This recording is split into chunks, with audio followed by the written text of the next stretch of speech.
Ecco, senché per festeggiare il nostro Sant'Antoni Abba, o Sant'Antonio del Desert, o Sant'Antonio della Barba Bianca, o Sant'Antonio del Purcell, o anche del Leone. Come già detto nei video precedenti, come sapete, oggi Sant'Antonio, 17 di gennaio, è domenica, quindi dal punto di vista, diciamo, della festa, la domenica è sempre più importante, ma Sant'Antonio è un punto di riferimento nella tradizione non solo lombarda. Ho avuto modo di sentire o leggere qualche contributo di amici conoscenti che ricordano appunto le modalità con cui viene festeggiato e ricordato Sant'Antonio anche in altre regioni italiane. Ma adesso questo è il momento della filastrocca che fa anche quest'anno.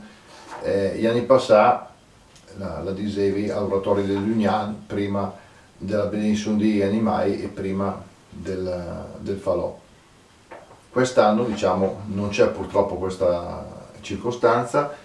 Abbiamo proposto, ringrazio le tante persone, i centinaia di persone che hanno visto i video e speriamo che aderiranno alla proposta, se vero, cosa molto libera di recitare stasera la nostra filastrocca, pissando un lumino, un cerino, un muculot sulla finestra o sul balcone. Detto questo, appunto, questa filastrocca magari raggiungerà più persone che non quelle che raggiungeva di solito. Come sempre, almeno per chi l'ha conosciuta gli anni scorsi, la filastrocca va anche nell'attualità. Siccome ci siamo trovati l'anno scorso e prosegue quest'anno questo periodo di disagio per la salute di molti, ho voluto, così spiego velocemente qualche termine e più che altro il significato generale, così dopo potrete gustarvi, penso e spero, la filastrocca, facendo il paragone della vita come una scena teatrale, no? Come spesso viene detto. C'è la tentazione di ritirarsi dietro le quinte, anche il nostro Sant'Antoni, dopo un 2020 così come l'abbiamo vissuto, però dice no, bisogna rimanere sul palco, cioè nella piena attività della vita e affrontare le prove anche del nuovo anno, usando la ragione che può sostenere, anzi sostiene anche la fede di chi con gli occhi vuole guardare e vedere le cose, così che tra l'altro cadendo in questo 2021 che è il 60° della nostra leva del 61, mi disi che viene cercare di fare la nostra parte insieme a tutti gli altri per proteggere, osservare, rispettare le norme, le regole che ci sono, ma anche la nostra salute mentale, perché è importante la salute fisica e anche quella dell'anima, della testa.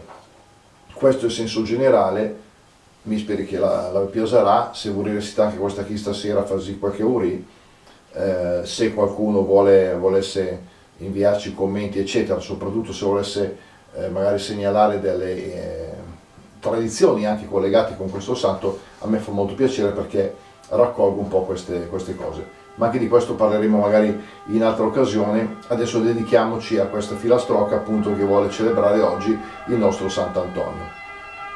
E Sant'Antoni 2021, questa qui è la poesia, penso che me la domanda che la mandi. Sant'Antoni aveva un purcell che suonava il campanello. Campanella si rompù, Sant'Antonio si scondù. Si scondù de 3 di quint di scen del 2020, perché a stain sul palco di Tour te vengono subiti dolor, specialmente per come è andata in tutto l'anno, ogni giornata. Ma sperant de no ammalas, bisogna minga ritiras, ma resist ed as de fa contro i virus a luttare e affrontare anche a moi preuve anche adesso in dell'anno 9. E se dev combatti mal, sia quel fisico e corporal, sia quel che te ruga dentro e che è peggio d'un accidente. Serviranno i medesimi e più se i person vesin, perché tegni la distanza e sia no una lontananza. In poche parole, aven ben un quando perum la raison, che l'aiuta anche alla fête di chi cuiece e guarda il vet. Proprio il 2021, l'è il 60esimo del 61, e mi, conti me cuscrit, che conosco un dovere di rit, cercano di fare la nostra parte insieme agli altri soci ai cart, cioè i gente che insieme ai lecce la sua crappa ver protegge. Sant'Antonio, protettor de bestie e uomini al Signor, porta i nostri preghier di vot e non vem a vin e risotto. Ecco, le quelle di quest'anno, scrivute del 7 gennaio 2021 da Alberto, per quel che due avesse risolto il falò all'oratorio di Dunian, e sperando anche bene di fare tutti insieme anche a mo'. Auguri a tutti e viva Sant'Antonio. Ciao!